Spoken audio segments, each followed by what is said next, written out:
Terima kasih pemirsa, Anda kembali menyaksikan Kominfo Newsroom. Pemirsa, Otorita Ibu Kota Nusantara atau OIKN melaporkan perkembangan pembangunan IKN dari tahun 2023 hingga awal tahun 2024 yang telah mengalami kemajuan pesat hingga mencapai persentase lebih dari 70% untuk proyek infrastruktur dasar tahap 1. Proyek pembangunan IKN tidak terpaku atau sepenuhnya memberatkan APBN, namun juga membutuhkan partisipasi dari pihak swasta dan juga investor. Lalu seperti apakah perkembangan investasi untuk IKN yang dimotori oleh Kementerian Investasi dan BKPM? Malam hari ini kita akan membahasnya bersama Deputi Pengendalian Pelaksanaan Penanaman Modal Kementerian Investasi dan BKM, Bapak Yulio. Selamat malam, Bapak. Selamat malam. Selamat malam, salam sehat Bapak Yuliot. Sama-sama, Bu Anggraini.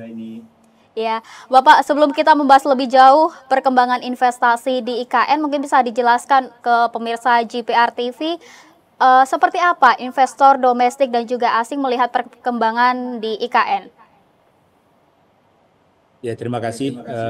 Untuk pembangunan di IKN, pemerintah sudah menyiapkan infrastruktur dasar dan juga di pusat pemerintahan. Dengan adanya pembangunan infrastruktur dasar yang dilakukan oleh pemerintah, progres di IKN berjalan sangat signifikan. Dan untuk infrastruktur dasar ini, baik yang sifatnya infrastruktur jalan, jembatan, penyediaan air bersih, dan juga kelistrikan, itu justru merupakan bagian yang diperlukan untuk percepatan pembangunan di IKN. Untuk infrastruktur dasar yang dibangun oleh pemerintah, jadi untuk pusat pemerintahan justru ini kantor presiden sudah ini hampir bisa diselesaikan dan dimanfaatkan pada Agustus 2024 ini pada upacara kenegaraan dan juga yang terkait dengan perumahan menteri, kantor-kantor kementerian itu juga sudah berjalan.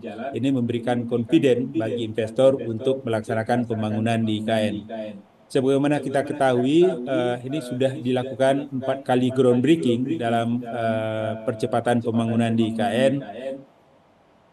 Melakukan kegiatan investasi pada groundbreaking pertama, komitmen investasinya sekitar 22,9 triliun. Ya, sementara untuk groundbreaking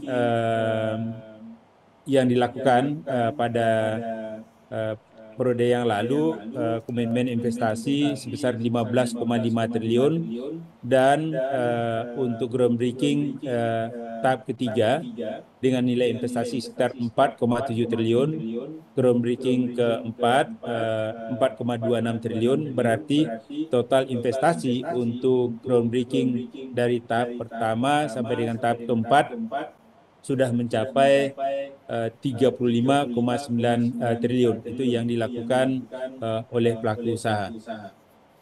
Pak Yuliat, berarti perkembangan pembangunan IKN ini signifikan begitu ya Pak. Lalu bagaimana potensi investasi di IKN pada tahun ini, kemudian kriteria investor yang bisa untuk melakukan investasi di IKN seperti apa? Ya, terima kasih. Untuk pemerintah mendorong IKN ini sebagai pusat pertumbuhan perekonomian. Jadi untuk pusat perekonomian tentu harus didukung oleh infrastruktur. Untuk dukungan infrastruktur, investor yang masuk di bidang infrastruktur diberikan fasilitas pajak penghasilan dalam bentuk tax holiday sampai dengan jangka waktu 30 tahun, tergantung kapan dilaksanakan kegiatan investasinya. Lebih awal mereka melakukan kegiatan investasi untuk pembangunan infrastruktur, itu justru masa pemanfaatan 30 tahun itu bisa dimanfaatkan secara maksimal.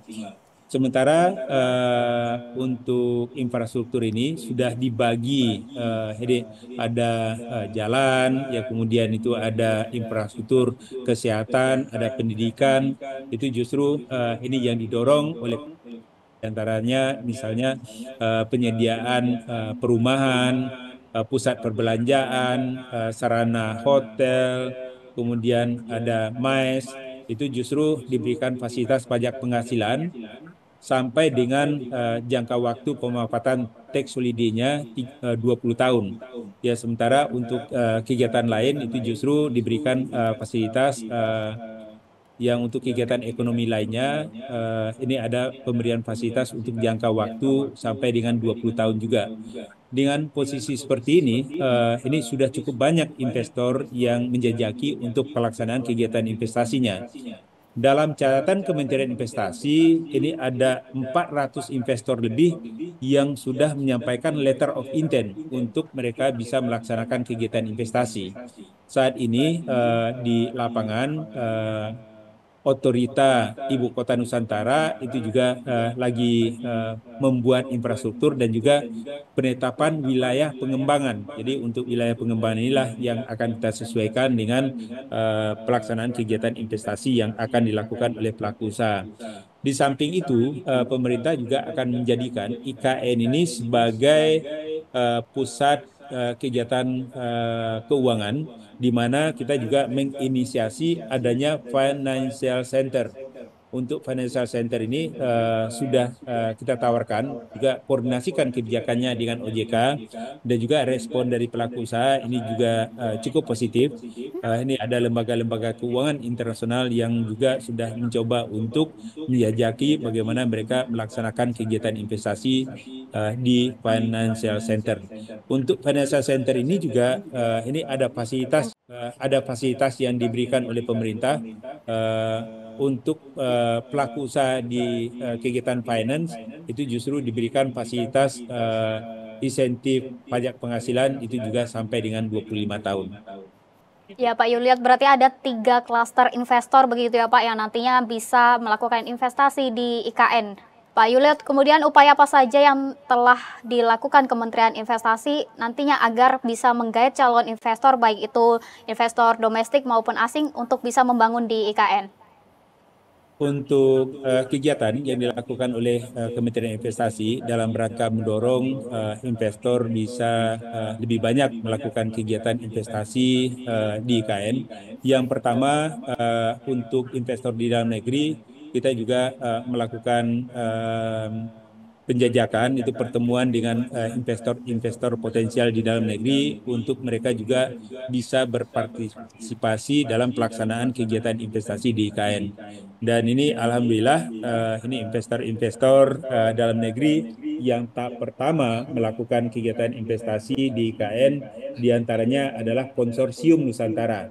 Jadi untuk Konsorsium Nusantara ini misalnya ada Kawan Lama, ya kemudian ada Pulau Intan, ada Agung Sedayu, ada Adaro, akan kegiatan untuk membangun mixed use di IKN. Kemudian untuk kelompok fasilitas kesehatan itu justru ada Hermina Group yang membangun fasilitas rumah sakit di Hermina, ada Abdi Waluyo. Ya tentu di antara investor-investor ini ada Mayapada juga. Ini kami melihat dengan adanya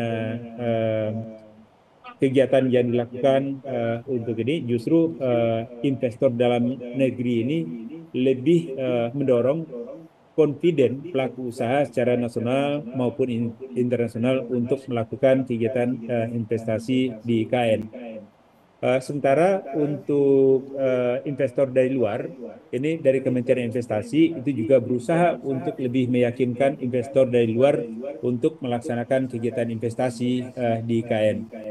Justru dari investor yang dari luar ini, baik di lingkungan ASEAN, ada dari Singapura, kita juga sudah membawa delegasi investor dari Singapura untuk melaksanakan kegiatan investasi di IKN, ada yang dari Malaysia, ada yang dari Timur Tengah, Jepang, Korea, itu justru ini kita konsolidasikan bagaimana mereka bisa segera bisa melaksanakan kegiatan investasi di IKN.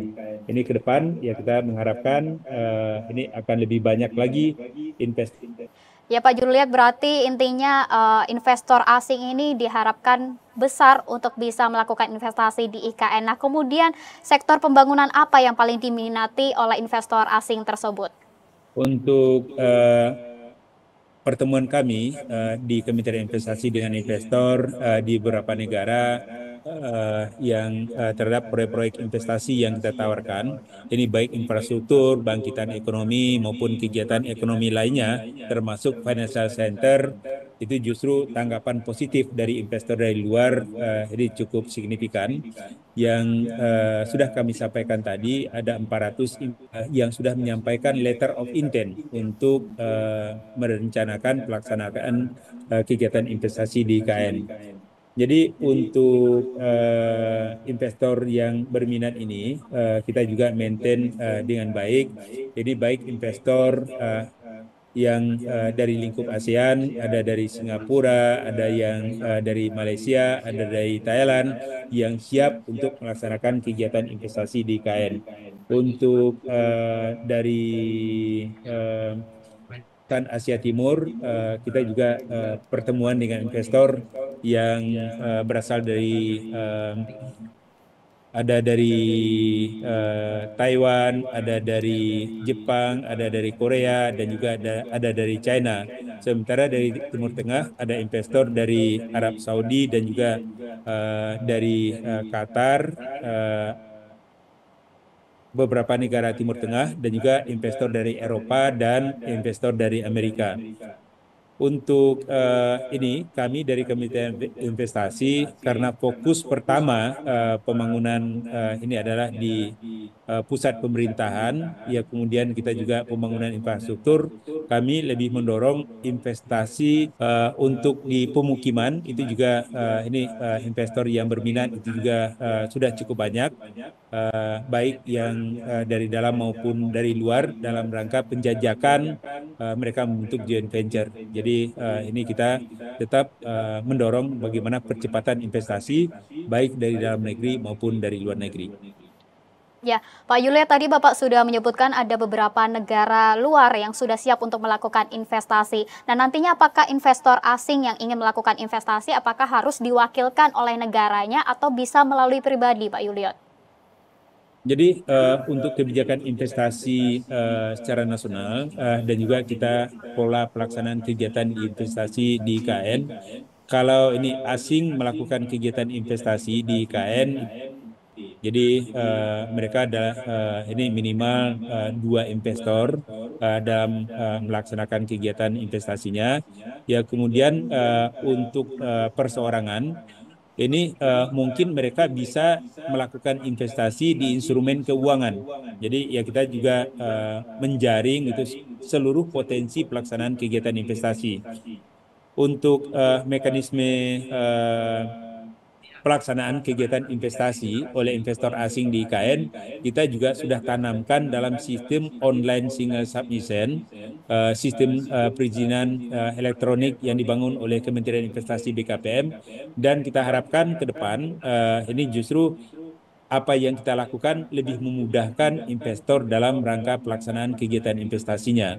Karena pada saat pelaku usaha membentuk perusahaan joint venture, ini sudah terdaftar di dalam sistem hukum online, administrasi hukum online, ya tentu dengan proses ini tarikan data dari AHU online ini ke sistem OSS dan juga dengan fasilitas itu juga langsung kita integrasikan dalam sistem OSS ini. Ya, baik. Terakhir Pak Yuliot, bagaimana pembangunan IKN ini bisa menjadi momentum untuk mendorong pertumbuhan dan juga pemerataan ekonomi nasional, serta nantinya bisa membuka lapangan kerja yang luas bagi masyarakat, begitu Pak Yuliot?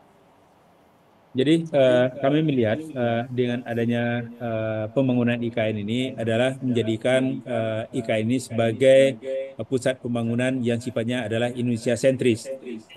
Jadi yang tadinya pusat pertumbuhan terjadi di Jawa, dengan adanya pembangunan IKN ini kami melihat ini pemerataan pembangunan melalui kegiatan investasi ini akan lebih terdorong ke Indonesia bagian timur. Kemudian yang kedua, ini dengan adanya investasi ini juga akan tumbuh pusat kegiatan perekonomian baru. Jadi dengan adanya lokomotif pertumbuhan melalui kegiatan IKN ini, kita mengharapkan itu justru multiplier efeknya akan memberikan dampak yang cukup positif ya, karena ada pencipta lapangan kerja, ya kemudian ada pusat riset dan inovasi yang kita kembangkan, kemudian menjadikan IKN sebagai pusat kegiatan keuangan yang berdaya saing di kawasan ASEAN.